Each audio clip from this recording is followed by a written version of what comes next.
예, 오늘 시장 전략 점검합니다. 반등 탄력을 조금 더 이어갈 수 있을까? 실적 변수를 포함해서 변수를 점검하면서 전략 세우죠. 오늘은 전략 IBK 투자증권 김혜은 연구위원과 함께하겠습니다. 어서 오십시오. 안녕하세요. 미중 무역 협상은 뭐 오락가락하지만 그래도 일단 어쨌든 간에 평가는 엇갈리지만 한 곱이 넘었고 네. 당장 현안은 이제 브렉시트가 떠올랐습니다. 예, 어떻게 돼가는 건가요? 우선 브렉시트 관련해서 이제 좀 긍정적인 이야기가 나왔었죠. 예. 아무래도 EU 정상회의를 앞두고 EU와 영국 측이 이제 만나면서 이번에 협상하기 전에 이제 좀 협상안을 마련을 해서 이제 정상회의에 이러한 안들을 추인을 하겠다라고 말을 했는데 또 새벽에 나온 이야기로는 이제 EU 정상회의까지는 사실 합의안 마련이 조금 어려울 것 같다라는 이제 보도가 나왔습니다. 그러면서 이제 조금 불확실성이 지금은 커진 상황이고요. 그런데 이제 지금 분위기 돌아가는 상황으로 봤을 때는 당장 이렇게 협의안이 마련되면서 나타나진 않겠지만 노딜 브렉시트까지는 되지는 않을 가능성이 높다라고 판단을 하고 있고요. 우선 양쪽의 입장 자체가 아무래도 계속 협상을 통해서 이제 타결을 할 수 있는 방향으로 가겠다라는 건데 이제 좀 시일이 걸린다라는 것들은 좀 유의할 필요가 있습니다. 그래서 지금 10월 이제 말까지 되어 있는 브렉시트 자체는 좀 연기될 가능성이 있긴 하겠지만 이제 조금 시일이 지나면서 좀 완만한 분위기로 형성되지 않을까라고 보고 있습니다. 네. 일단은 10월 말이 이제 데드라인이기 때문에 그런데요. 네. 10월 말까지 협의가 안 되면 영국 의회는 3개월 더 내년 1월까지 끌고 연장한다는 거고요.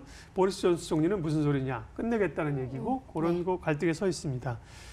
어제 금통위가 기준금리를 사상 최저 수준으로 내렸습니다. 네. 시장에 좀 효과가 나타날까요? 어떤 방향으로든? 우선 금리를 그래도 좀 빠르게 내렸기 때문에 그리고 시장의 예상대로 금리를 내렸기 때문에 이것과 관련돼서 이제 크게 불확실성이 부각되거나 한 것은 없고 이제 엄청 한꺼번에 긍정적인 효과가 나타나거나 그런 것들은 사실 없었습니다. 왜냐하면 시장에서 예상을 하던 바이고 그리고 내년 이제 상반기에 또 추가적인 금리 인하를 예상을 하고 있기 때문인데요.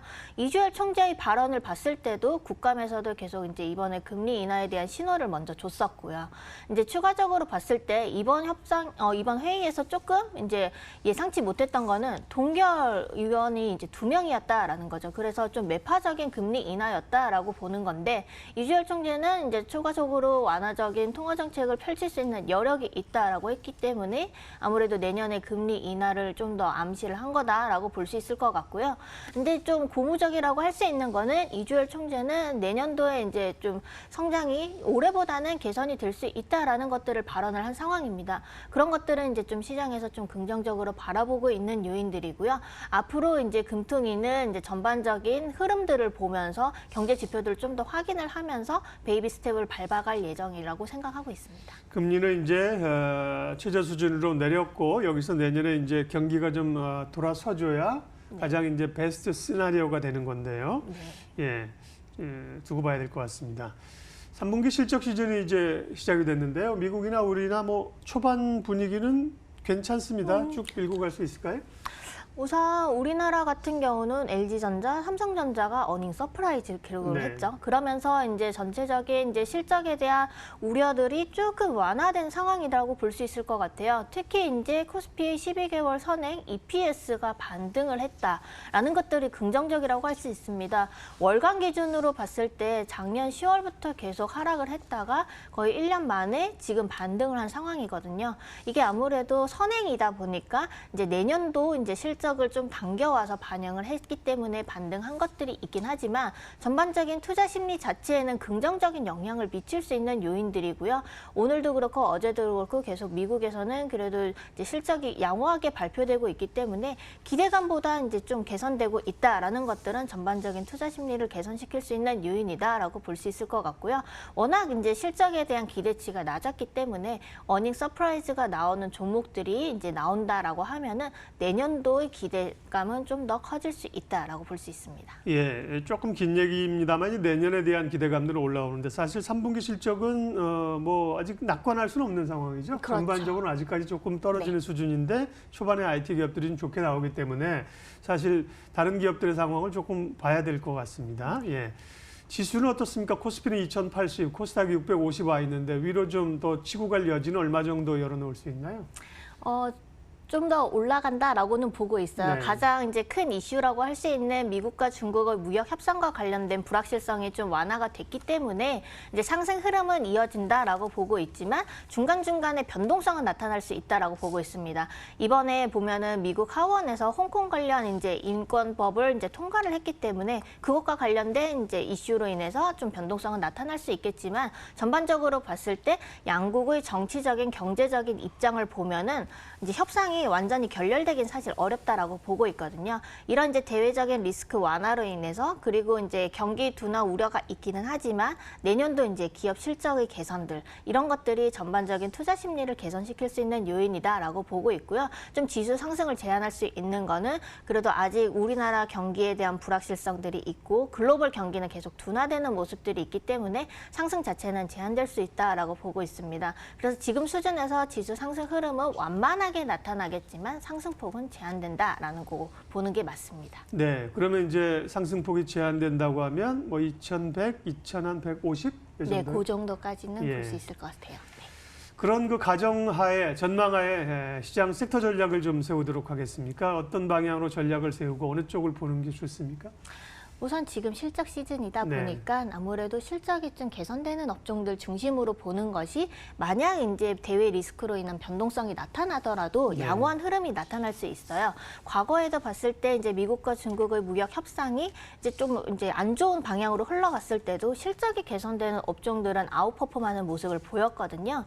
그렇기 때문에 지금 상황에서도 이제 먼저 지금 반응하고 있는 게 사실 반도체 중심의 IT죠. 네. 내년에 실적이 개선된다라는 기대감들이 반영이 되고 있고요. 그리고 항상 지수가 반등을 할 때 수급은 대형주 중심으로 쏠릴 수밖에 없습니다. 그래서 이제 반도체 중심의 IT를 여전히 좋게 보고 있는 상황이고요. 그리고 이제 실적이 개선되는 업종들 어떤 것들이 있나 봤을 때는 제가 봤을 때는 올해 그리고 내년도까지 봤을 때 조선 업종이 그래도 실적이 개선되는 흐름이 있기 때문에 이런 것 중심으로 본다라고 하면은 변동성이 나타나더라도 좀 안정적으로 그러니까 끌고 갈 수 있다라고 볼 수 있습니다.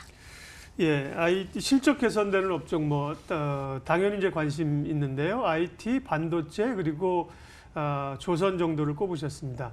그 밖의 섹터에 대한 또 궁금증도 좀 여쭤보면요.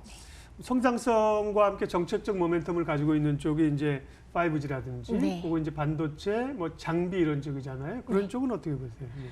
우선 그런 쪽 중에서 연관지어서 말씀드리면은 네. 아까 반도체 쪽 예. 그리고 장비 쪽 네네. 그러니까 계속 이제 예, 설비 투자가 나타나고 네. 있기 때문에 그리고 내년도 설비 투자는 올해는 지금 크게 감소를 했지만 좀 개선이 될 거다라고 보고 있어요. 그렇기 때문에 그런 관련 쪽은 여전히 좋게 보고 있고요. 네. 지금 이제 바이오 업종 같은 경우는 항상 이제 변동성이 가장 심한 업종이라고 할 수 있는데 지금 그래도 임상과 관련된 이제 긍정적인 이슈들이 나오고 있고 이게 모멘텀들이 있다 보니까 좀 더 강하게 이제 특히 이제 개인들의 수급으로 인해서 이제 움직이는 섹터이다 보니까 좀 더 지금 강하게 반등을 하고 있는 상황입니다. 바이오 업종 같은 경우는 사실 이제 올라갈 때 크게 올라가니까 좀 따라갈 수 있지만 또 언제든 변동성이 있다라는 거는 좀 염두하고 이제 투자를 할 필요가 있고요. 항상 임상 결과에 대한 것들을 좀 유의할 필요가 있습니다. 예, 성장주에 관한 걸 이제 여쭤봤는데요. 바이오는 변동성이 여전히 있고, 뭐 IT 장비나 요즘 뭐 소재 부품 장비 이런 쪽은 이제 앞서 말씀하신 IT나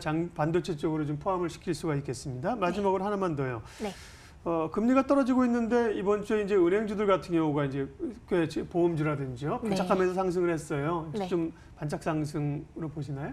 반짝 상승으로 보고 있습니다. 네, 네. 아무래도 전반적으로 은행주를 보면은 실적은 그래도 조금 개선되는 모습들이 계속 나타나고 있긴 한데요. 지금 시장은 사실 이제 저금리 시장이죠. 그리고 금리의 추가 인하가 예상이 되고 있기 때문에 그런 것들을 생각한다라고 하면은 은행주의 실적은 좀 훼손될 수밖에 없다라고 보고 있고요. 그리고 실적 자체가 이제 뭐 좀 좋게 나타난다 하더라도 사람들의 심리 자체가 금리가 계속 내려가는데 은행주 보험주들 괜찮을까라는 주가 측면에서 봤을 때는 지금은 이제 워낙 저가였기 때문에 이제 저가 매수세가 좀 들어왔겠지만 좀 중장기적으로 봤을 때는 크게 긍정적으로 보기는 좀 어렵지 않을까라고 보고 있습니다. 네, 시장을 이겨라. 추가적인 시장의 반등 가능성과 함께 또 투자해볼 만한 섹터 전략까지 알아봤습니다. 김희은 IBK 투자증권연구위원 함께했습니다. 수고하셨습니다. 감사합니다. 지수는 뭐 큰 변동이 없죠. 조금 오르긴 합니다만 추가적인 탄력은 가져가지 못하는 상황들이고요. 원화도 아까 강세로 조금 내리는 것 같았는데 역시 뭐 1원 가량 내리고 있습니다. 1,186원. 수급도 그렇고 다소 조금 정체된 흐름으로 갑니다. 출발 마켓온 오늘 순서는 여기까지 하겠습니다. 오늘도 좋은 결정, 좋은 투자하십시오. 고맙습니다.